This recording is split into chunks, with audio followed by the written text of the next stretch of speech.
This segment brought to you by the Kansas Soybean Commission, the Soybean Checkoff, progress powered by Kansas farmers.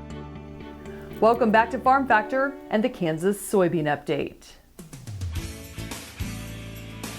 This is the Kansas Soybean Update. It's brought to you by the Kansas Soybean Commission. The Soybean Checkoff, progress powered by Kansas farmers. Kurt Kovarik, Vice President of Federal Affairs for the National Biodiesel Board, joins us. And Kurt, throughout what we've seen the last couple of months, how do we look as far as the biodiesel industry is concerned? Our industry is facing this challenge, and for the most part, we're confronting it head on and doing okay. We're suffering from demand destruction as a result of the stay-at-home orders related to Corona. We also have various challenges within the industry as a result of feed displacement, whether that be distillers corn oil from ethanol plants, animal fats from the rendering process, or others. We're facing both demand challenges for the product and then also feedstock disruption issues related to Corona. We're probably a little bit better off perhaps than the ethanol industry. The gasoline demand has essentially vanished. Diesel demand is not quite to the same level, but it's certainly down probably 20 to 30%.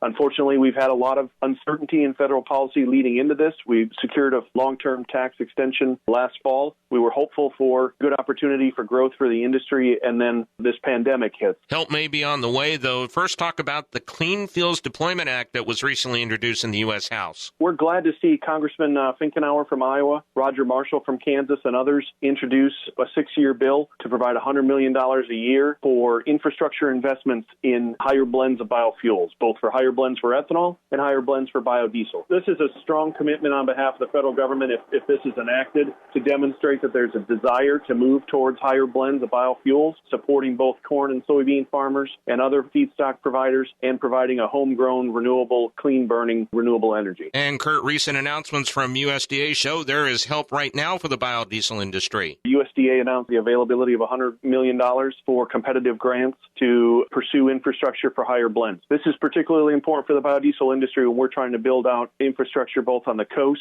and New England and their heating fuel industry. So this is going to go a long way to help build out some of this more expensive infrastructure to get higher quantities of higher blends to new geographic parts of the country. Through the use of the soybean checkoff dollars, there has been so much support and continued support for the biodiesel industry. We really appreciate that support. It makes sense, given the fact that biodiesel production adds about 11% to the value of a bushel of soybeans. We purchase 8 billion pounds of soybean oil a year, adding value to a product that otherwise wouldn't have one to help drive up that cost for the commodity, help the bottom line, and help rural economies. Kurt Kovarik, Vice President of Federal Affairs for the National Biodiesel Board, joins us on the Kansas Soybean Update. It's brought to you by the Kansas Soybean Commission. The Soybean Checkoff, progress powered by Kansas farmers. Learn more at kansassoybeans.org. For Kansas Soybeans, I'm Greg Akagi.